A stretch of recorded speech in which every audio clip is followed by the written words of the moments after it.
Here with Concordia head volleyball coach Scott Mattera to preview the 2015 season, coming off a really nice 2014 year, a breakthrough year for the program with 20 wins and reaching the semifinals of the GPAC tournament.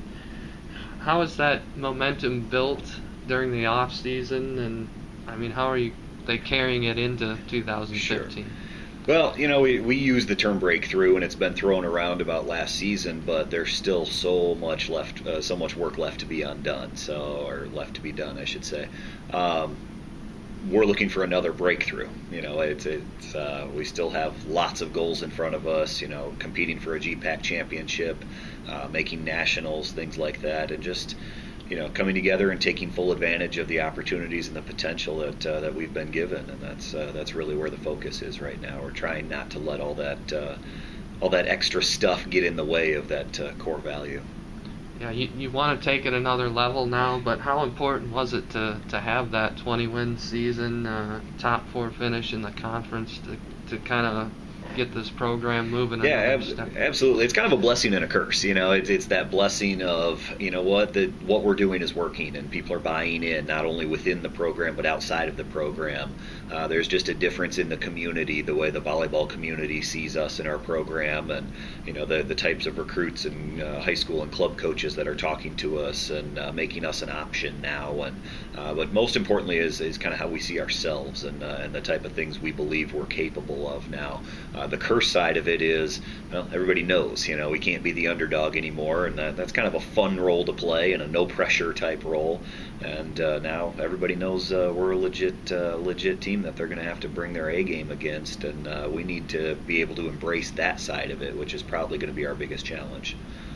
You've got both your first-team all-conference players back with Elena Kavanaugh and Claire White.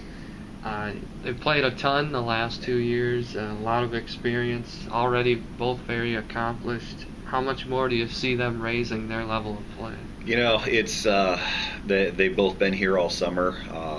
For both of them, if they can stay healthy, and they've definitely put in the work, and it's going to be just that natural progression that goes on. Claire's such a smart player, and if we can surround her with consistency and take some of the load off of her, that's only gonna help her raise her game. We counted on her for so much the last couple of years, and she's bore that burden extremely well, obviously, with the success that she's had. But this year we're hoping she doesn't have to, or she can be more of a leadership and a go-to, but not have to take 40 swings a match type thing, and that'll save her both physically and emotionally, and let her pour into our team the kind of experience and emotional leadership that she can bring. One of those players who can save Claire a little bit is Tegan Skanes, who you mentioned in the spring again, and she made a big leap from freshman to sophomore year. How scary can she be if she makes a similar jump as a junior? We've got a lot of players that are in that same that same category. Tegan had another big spring. Paige Getz on our other outside is having a really good summer here. Taylor Workman coming off of her injury has had great rehab, and Annie, we're only expecting more and more from her. So we're really excited about being able to spread, and having Tegan on the right side just brings such a diverse element to what we're doing. It's not just chuck the ball outside or just chuck the ball in the middle all day. Teams really have to defend truly pin to pin against us, and Tegan's level of understanding how to get a good swing on a not great set is a big deal that you start seeing from that sophomore to junior to senior type progression. But the other thing that's going to pay huge dividends for her is Elena's development. Elena's always been able to make the spectacular set, and she has a lot of flair in what she does and makes great decisions. Her level of consistency and accuracy has been the focus all summer, and that's only going to help Tegan and all of our hitters. And how about those middles? You had a lot of depth there. It changed a little bit when Taylor went down last year. But how do you feel about her now and Annie Friesen coming along too? Well, yeah, I mean, obviously that was a real strength for us last year, and it was one of our keys to victory. You could see in the matches that we were successful in. It was when we were connecting with our middles, and that's a huge key for every team, but especially us, the way we run, kind of fast stuff to the outside and diverse stuff to the right side. If our middles are on and holding that blocker, things go well for everybody, not just those middles. It was a great position of depth for us last year, having Champy as the senior and then Annie as the freshman, kind of working her way into it, so she was pretty ready to go when that unfortunate incident happened with Taylor. But Taylor has absolutely blown everybody away with her rehab. She was back fully cleared and able to play in one of our spring matches just 5 months post-surgery, which is borderline miraculous, from an ACL to full playing in 5 months.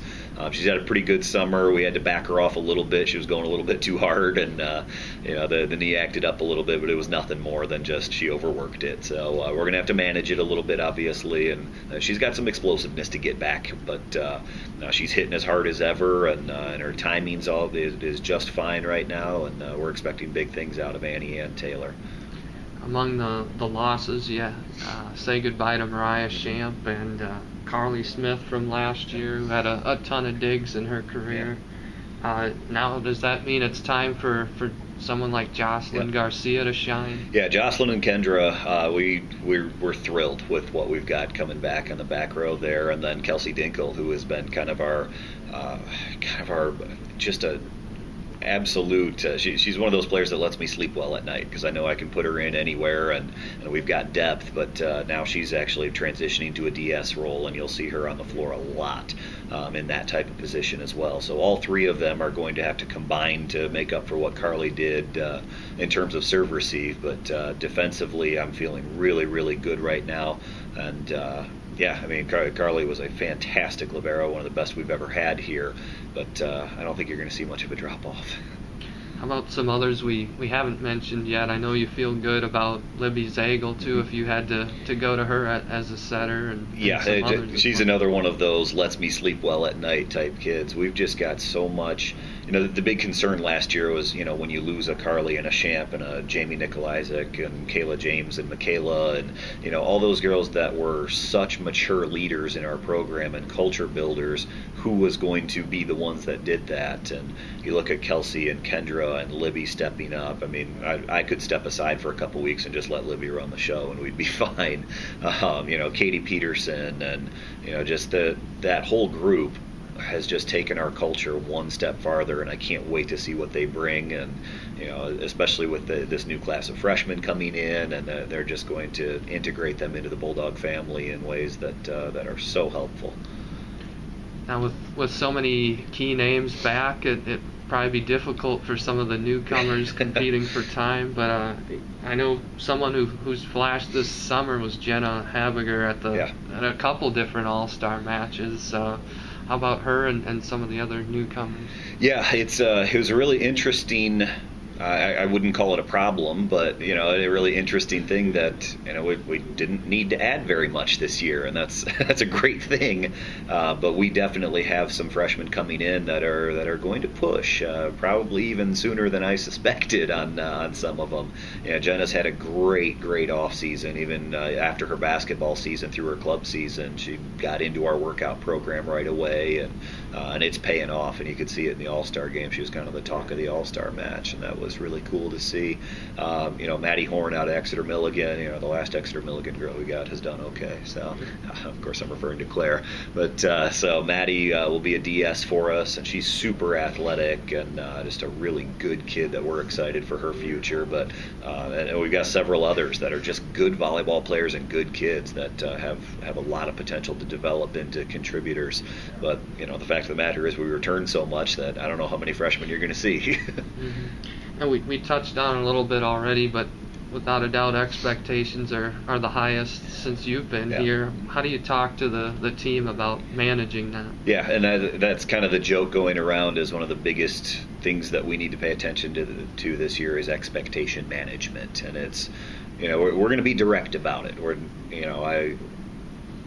I want to embrace the role, and not kind of pity-patty around it. We're going to say, you know what, yeah, it's time for us to step up and be one of the favorites and be one of the top dogs in the GPAC, and we need to embrace that role and start acting like it instead of just, the little engine that could type thing, we're trying our best type thing. No, it's time to embrace that, and that there's a lot of responsibility that goes along with that in terms of putting in the work to earn your confidence. You don't gain confidence just by telling each other you're good. You actually have to earn it, and that's something that we're embracing. So, we still need to keep our expectations in line. Yeah, last year was a quote-unquote breakthrough year, but we've still got a lot of work to do, and there's a long road ahead of us. The last few steps of the mountain are always the hardest to climb.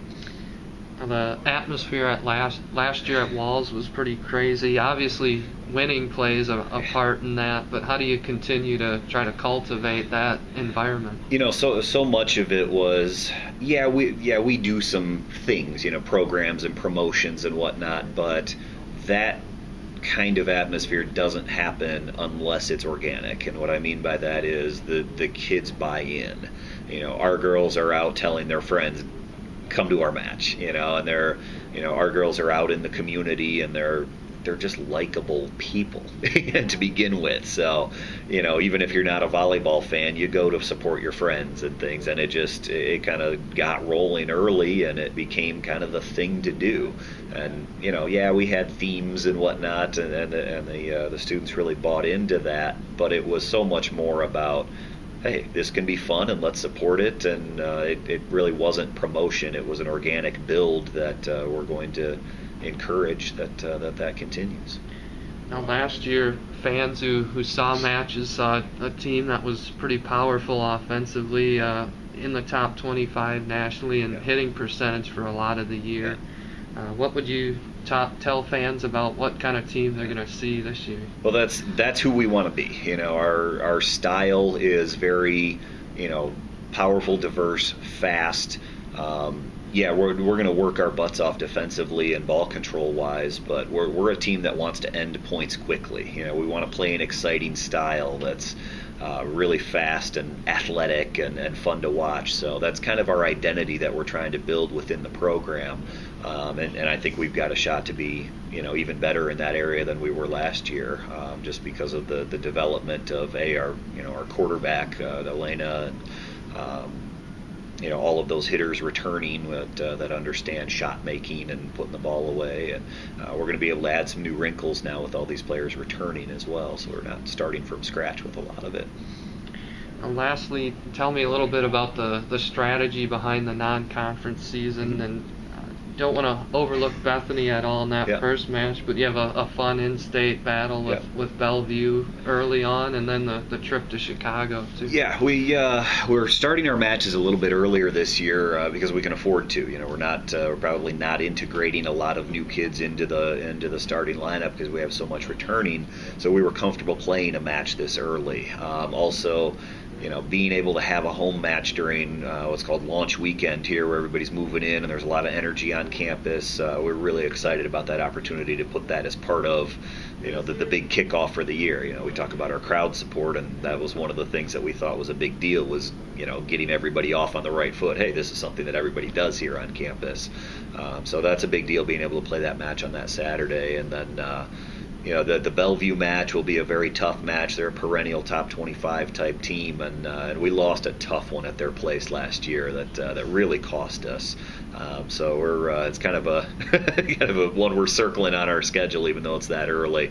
And that'll get us ready to go to Chicago out there. We're going to see some good teams over in Chicago, and it'll be an interesting trip, a fun trip for the girls too. We try to take one significant trip each year, and Chicago was kind of next on the list, and it worked out well with the tournament that was available and the way the timing worked out. So we're excited about that too.